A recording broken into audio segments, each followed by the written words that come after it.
संस्कृत भारत पश्चिम मध्य क्षेत्र संघटना मंत्री संजीव कुमार महोदय, माननीय सुरेश चिखले, बरेच सत्र झालेले आहेत. अनेक मान्यवरांनी आपले विचार इथे व्यक्त केलेले आहेत.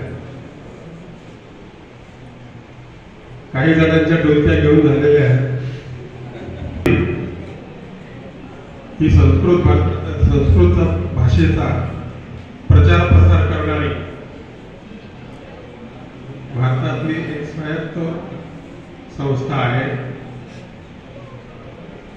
आता केवळ भारतातच नव्हे तर जगातल्या 22 देशांमध्ये आज संस्कृत भारतीचं कार्य पूर्ण जोमाने चालू आहे.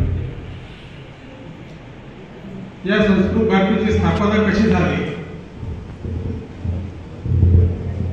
ते जर आपण बघितलं तर 4-5 संस्कृत वेड्या तरुणांनी बंगळुरूमध्ये संस्कृत भाषेचा प्रचार प्रसार करणारी एक संस्था असावी या उद्देशाने संस्कृत भारतीची स्थापना केली आणि तिथून त्यांचं काम सुरू झालं. आता संस्कृत भाषेचा प्रचार प्रसार करायचा म्हणजे काय करायचं? त्याही काळात संस्कृत भाषा ही मृत भाषा आहे. संस्कृत भाषा ही काही कामाची भाषा नाही आहे. संस्कृत भाषा शिकल्याने उपजीविकेची उपलब्धता होत नाही. असे संस्कृत भाषेविषयीचे अनेक गैरसमज जे आपल्यावरच्या आक्रमणकर्त्यांनी आपल्यावर बिंबवलेले होते ते अस्तित्वात होते. तरी ते तरुण डगमगले नाहीत आणि त्यांनी आपलं संपूर्ण जीवन या कार्यासाठी झोकून दिलं. या कार्याची सुरुवात करताना त्यांच्या सर्वप्रथम ही गोष्ट लक्षात आली की संस्कृत भाषेचा प्रचार प्रसार जर करायचा असेल तर लोकांना संस्कृत शिकवलं पाहिजे. पुन्हा लोकांच्या तोंडी ही भाषा आणली पाहिजे. म्हणून संस्कृत भारतीचं सर्वात महत्वाचं जर कोणतं आयुध असेल तर ते आहे 10 दिवसीय संभाषण शिबिर.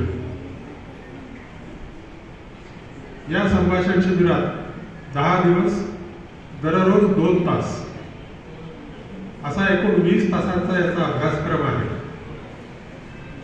पण देशातल्या अनेक संस्कृत तज्ञांनी मिळून तो अभ्यासक्रम इतका अद्भुत बनवलेला आहे की ज्या संस्कृत भाषेची आपल्याला भीती वाटते की या भाषेमध्ये व्याकरण खूप जास्त आहे आणि त्यामुळे आपल्याला ती भाषा येणार नाही, त्यामुळे आपण तिच्या वाटेलाच जाऊ नये म्हणून आपण ती भाषा तिच्यापासून दूर राहण्याचा प्रयत्न करतो किंवा ते टाळण्याचा प्रयत्न करतो. तर हे सगळे आपले गैरसमज दूर करून केवळ 10 दिवसांमध्ये आपल्याला संभाषण शिकवते. हे संभाषण शिबिर पूर्ण केल्यानंतर आपण आपला स्वतःचा परिचय करून देणे, इतरांची ख्याली खुशाली विचारणे, आपल्याबद्दल सांगणे, समोरच्याबद्दल जाणून घेणे, अशा अनेक गोष्टी आपण संस्कृतमध्ये करू शकतो. थोडक्यात आपण संस्कृतमध्ये संभाषण करायला लागतो आणि संस्कृतची जी भीती आपल्या मनामध्ये आहे ती पूर्ण नाहीशी होते. त्यामुळे माझी सर्व तुम्हाला विद्यार्थी बांधवांना विनंती आहे की तुम्हाला जर कुठे संस्कृत भाषेच्या संभाषण शिबिरामध्ये सहभागी होण्याची संधी मिळाली तर तुम्ही अवश्य त्या संधीचा लाभ घ्यावा. याशिवाय संस्कृत भारती अगदी बालपणापासून लोकांना संस्कृत शिकवण्यासाठी प्रयत्न करते. एक बालकेंद्र नावाचा उपक्रम आहे. त्या उपकेंद्रामध्ये नित्यस्तोत्र, संस्कृतमधले खेळ, संस्कृतमधल्या गोष्टी, गाणी अशाद्वारे बालांच्या मनावर संस्कृत भाषा बिंबवली जाते. त्यानंतर शालेय विद्यार्थ्यांसाठी सरला, सुगमा, सरसा, सुबोधा या शालेय संस्कृतच्या परीक्षा आहेत. त्यानंतर जे लोक शिबिराला किंवा याला येऊ शकत नाही किंवा नियमित अभ्यास वर्गाला येऊ शकत नाही, त्यांच्यासाठी पत्रद्वारा संस्कृतम नावाची संस्कृत भारतीची एक अतिशय सुंदर योजना आहे. अत्यंत शास्त्रशुद्ध आणि सोप्या मराठी भाषेमध्ये संस्कृत भाषेबद्दलचं संपूर्ण ज्ञान या अभ्यासक्रमाच्या माध्यमातून आपल्याला होतं. परिचय, प्रवेश, कोविदः, शिक्षा अशा त्या 4 पायऱ्या आहेत. तर त्या 4 परीक्षा जर आपण दिल्या दर 6 महिन्यांनी आपल्याला एक परीक्षा देता येते, म्हणजे 2 वर्षात आपला हा पूर्ण पाठ्यक्रम पूर्ण होतो. तो जर आपण केला तर पदवी स्तरापर्यंतचं संस्कृत आपण त्याद्वारे शिकू शकतो. त्यानंतर इतरही अनेक उपक्रम आपण संस्कृत भारतीच्या द्वारे राबवत असतो. संस्कृत भाषेमध्ये सर्वच शास्त्रांचं आणि सर्व विषयांचं अगाध ज्ञान भंडार आहे. त्या भंडारातले मोती जर आपल्याला वेचायचे असतील तर आपल्याला संस्कृत भाषा शिकणं हे आवश्यक आहे.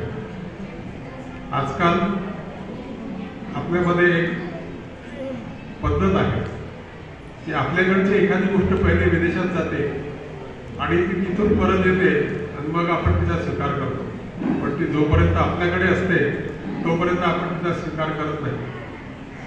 आजकाल विदेशामध्ये संस्कृत शिकण्याचं फॅड आहे. लोक वेड्यासारखे तिथे संस्कृत शिकण्यासाठी प्रयत्न करतात आहेत आणि त्या देशांची भारताकडे संस्कृत शिक्षक पाठवण्याची मोठ्या प्रमाणावर मागणी आहे. जेव्हा विदेशातले लोक संस्कृत शिकवून राहिले हे आपल्याला दिसलं तर हळूहळू आपल्याहीकडे संस्कृत भाषेचं महत्त्व वाढायला लागलं आणि आपल्याहीकडचे लोक आता स्वतःहून संस्कृत शिकायचा प्रयत्न करत आहेत. नुकतंच संस्कृत भारतीशी अनेक IITs आणि IIMs यांनी MOU केलेले आहेत आणि संस्कृत भारती तिथल्या विद्यार्थ्यांसाठी आणि तिथल्या स्टाफसाठी संस्कृत प्रशिक्षणाची सोय करते आहे. शास्त्रामध्ये वगैरे संस्कृतमध्ये किंवा विज्ञानदृष्ट्या किंवा प्रबंधनदृष्ट्या विधीदृष्ट्या जे जे काय ज्ञान आहे ते ज्ञान त्या लोकांपर्यंत पोहोचवण्यासाठी पण संस्कृत भारती कार्यरत आहे. अशा या संस्थेला आपणही सर्वांनी सहकार्य करावं आणि संस्कृत भारतीच्या कार्यात सहभागी होऊन आपलाही विकास करावा आणि राष्ट्राचाही विकास करावा अशी विनंती मी सगळ्यांना करतो आणि माझे 2